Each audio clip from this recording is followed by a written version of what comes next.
Is of policing troops without the involvement of local courts, something that it plans to do in Afghanistan.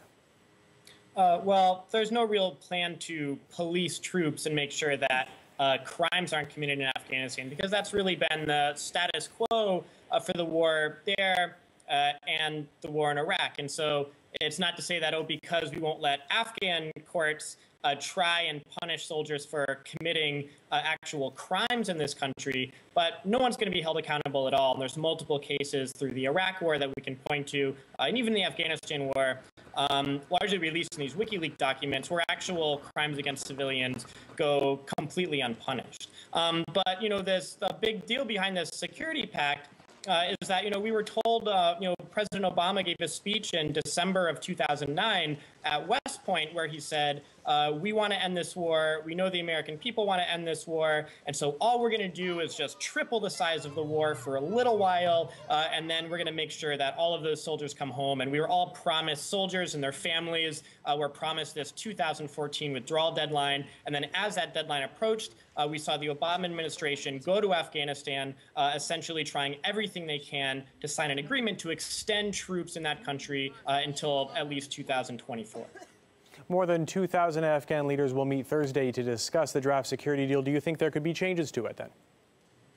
There may be minor changes, but of course the big things that the U.S. is holding on to is the ability to have U.S. military bases in the country with the ability to raid Afghan villages, carry out operations where so-called their lives are in danger, so essentially anywhere they want to in the country, and of course complete immunity from any crimes that are committed by any U.S. troops or by the U.S. military. And this alone highlights the real colonial nature of the relationship between the United States and the Afghan government, where they won't agree to any pact that doesn't include immunity for criminal acts that are committed. And this is why they withdrew from Iraq, because they refused to give up on this one point of immunity. And this actually has some historical significance. This is what's known as extraterritoriality, which is a fundamental foundational feature of colonialism, where the indigenous colonized people have no right or authority whatsoever to hold accountable those who are occupying them. Now, do you think the U.S. troops could be in the country for another 10 years? That's, of course, what the United States government wants. They want troops, military bases in the country permanently, as long as possible.